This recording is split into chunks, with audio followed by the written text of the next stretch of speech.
a videira, vós sois os ramos.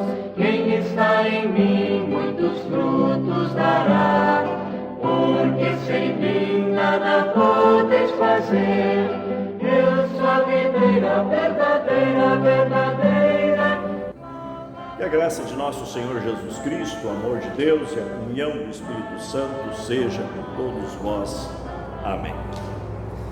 Nós hoje temos este belo texto do Evangelho de João, onde Jesus fala dele como sendo a videira e nós os seus ramos.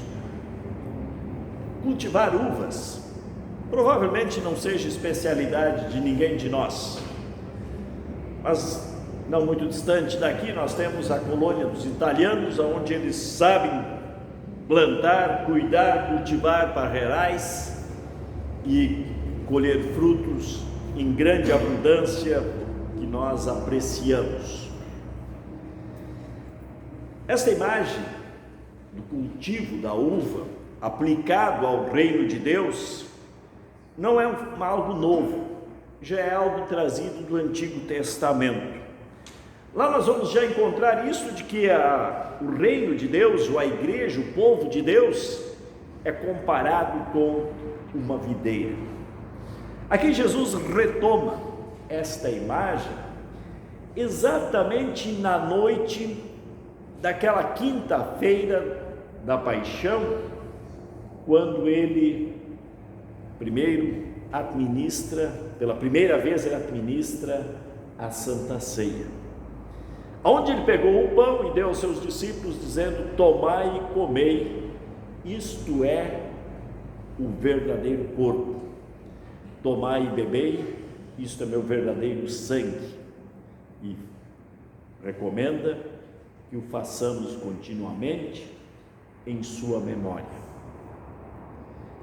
Depois disso, Jesus passa a falar sobre ele na sua relação conosco, dizendo: eu sou a videira verdadeira e vocês são os ramos. Esta imagem tem muito a nos dizer e nós queremos refletir sobre isso. Nós vamos ver coisas bem importantes para todos nós na nossa relação com o nosso Salvador.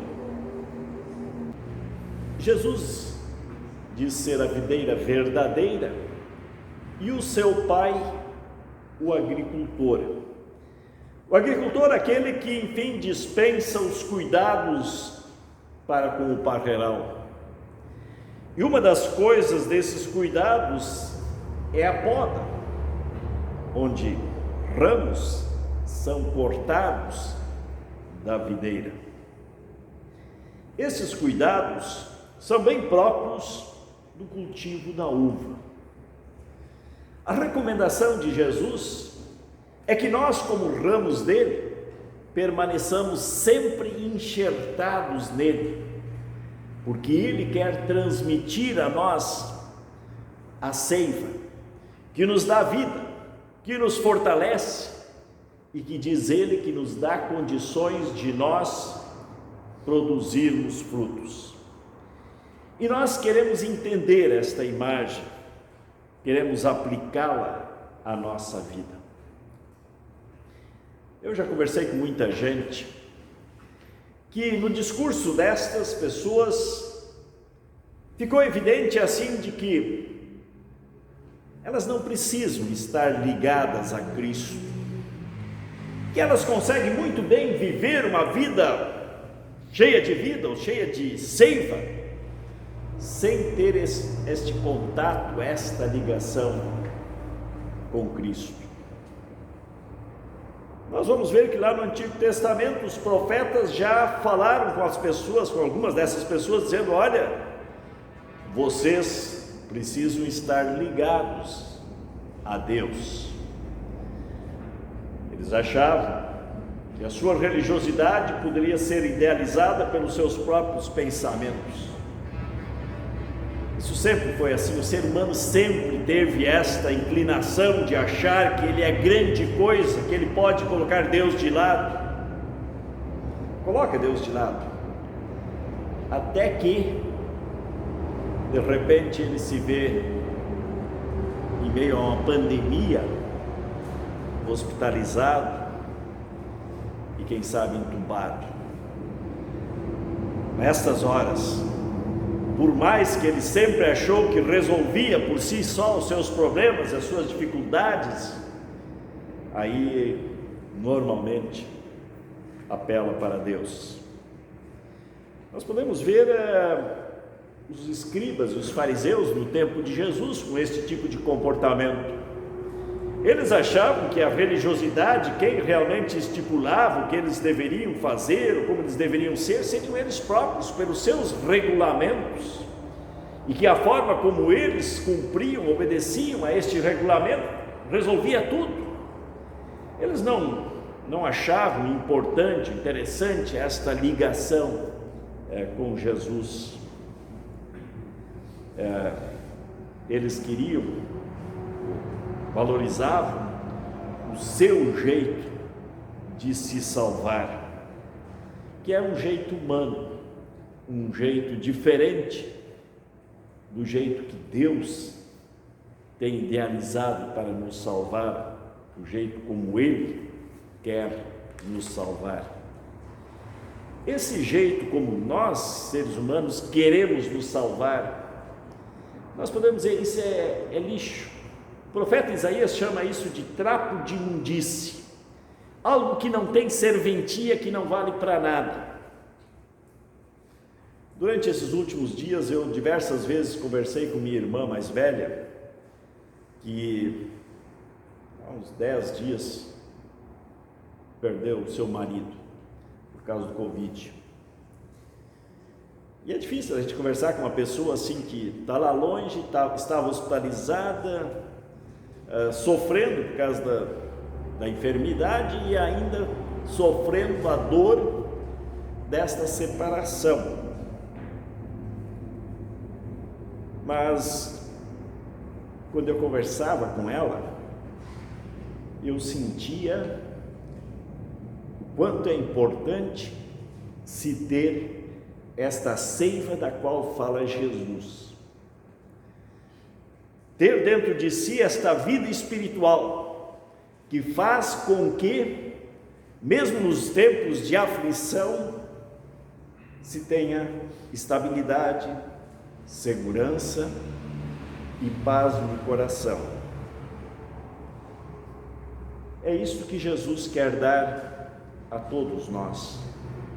Através da sua palavra e dos seus sacramentos, Ele quer injetar em nossos corações esta vida espiritual, que não é uma coisa para a gente ficar garganteando por aí, fazendo isso e aquilo, e achando que é grande religioso por isto, por aquilo, mas é algo que nos é subsistência para a nossa vida, principalmente nos momentos de infortúnio, naquelas horas difíceis, em que nós nos vemos sufocados e oprimidos, mas esta seiva nos dá subsistência, nos dá garantia, nos dá ânimo, nos dá esperança, quando até mesmo o mundo já perdeu a sua esperança, porque o bom pastor Jesus é aquele que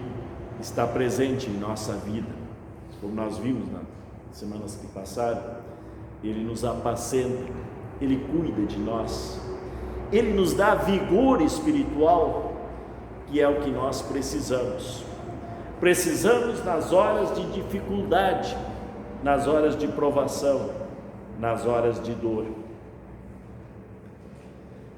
Todos nós precisamos estar ligados a Cristo. Não é por nada que Jesus falou disto logo após ter instituído a Santa Ceia. A Santa Ceia é o meio pelo qual recebemos a seiva do nosso Salvador. A sua palavra é o meio.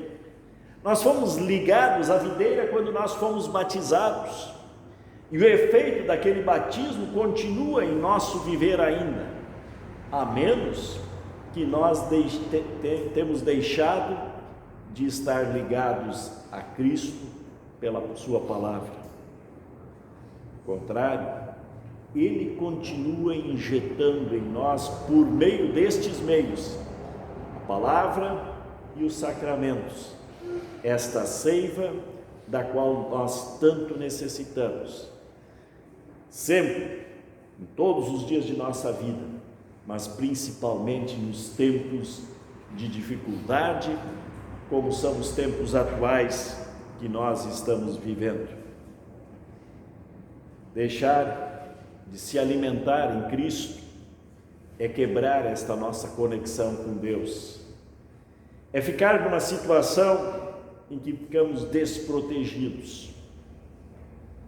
Aqui na nossa congregação, no nosso rol de membros, temos pessoas que estão relacionadas neste rol de membros, que eu tenho certeza já há 5 ou mais anos não comparecem a um culto. E eu não acredito que em casa elas estejam se alimentando com a palavra. Já vi muitas vezes manifestações, isso não acontece somente aqui em Terra de Areia, já vi manifestações assim dentro da igreja, vamos riscar, vamos excluir essas pessoas. Este ato de romper a relação delas, em definitivo, isso é coisa de Deus, na verdade. A gente muitas vezes gosta de meter o bedelho e fazer alguma coisa, achar que a gente vai poder tomar essa decisão. O que cabe a nós, como ramos, que estão aí para produzir frutos, é tentar resgatar essas pessoas. Se da nossa parte surgir uma situação em que nós achamos que para o bem da salvação desta pessoa é nós a excluirmos e dizermos, olha, do jeito como está, tu estás rumando em direção à condenação. Se nós tivermos como fazer isso para trazê-la novamente de volta e ligá-la novamente a Cristo, então façamos. Mas excluir por excluir não nos cabe. Por quê? Porque o que nós precisamos transmitir a estas pessoas e a todos os demais, sejam eles nossos irmãos na fé ou não, é aquilo que Cristo injeta em nós. E o que Ele injeta em nós é aquilo do que fala o apóstolo João lá na sua primeira carta, tanto no texto que nós lemos como no capítulo anterior, ou em toda a carta, mas nesses 2 capítulos principalmente, aonde diz que Deus é amor. E aquilo que o nosso Salvador injeta em nós é exatamente este amor que visa a salvação não só nossa, mas também do nosso semelhante. Um líder missionário luterano disse: sem Deus nós não podemos ficar, e sem nós Deus não quer ficar. Deus poderia muito bem, tranquilamente ficar sem nós, mas isto Ele não quer. Ele nos quer a todos nós, não só nós que aqui estamos ouvindo e ligados à sua palavra, ao seu evangelho, mas Ele quer o mundo inteiro ligado a Cristo, recebendo de Cristo esta seiva do seu amor salvador. Nós produzimos frutos quando nós temos dentro de nós este mesmo propósito que Deus tem para conosco, de levar salvação ao nosso semelhante. Por causa do pecado, estejamos todos nós certos de que nós precisamos continuamente nos reabastecer com esta seiva, diária e constantemente. Claro que se não fosse o pecado, nós já nem precisaríamos ter sido batizados. Não fosse o pecado, nós não precisaríamos ter estas preocupações, porque automaticamente estaríamos ligados a Cristo ou a Deus.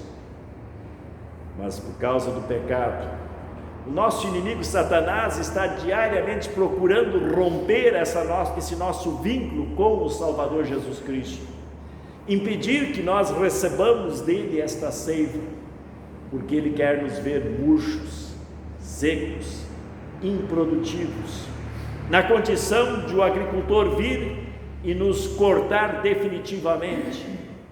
Esta é a vontade dele, mas o nosso gracioso Deus quer diferente. Ele quer nos continuar chamando, atraindo e injetando em nós, por meio do Evangelho, esta seiva que modifica o nosso viver neste mundo, mas especialmente nos garante a bem-aventurada vida eterna. Valorizemos isto sempre e sejamos sempre atentos, ligados ao fato de que sem Deus nós não podemos viver. Por isso, queremos continuar sempre bem ligados a Ele. Amém. A paz de Deus, que vai além da nossa compreensão, guarde os nossos corações e as nossas mentes em Cristo Jesus, nosso Senhor. Amém. Deus, a videira, vós sois os ramos, quem está em mim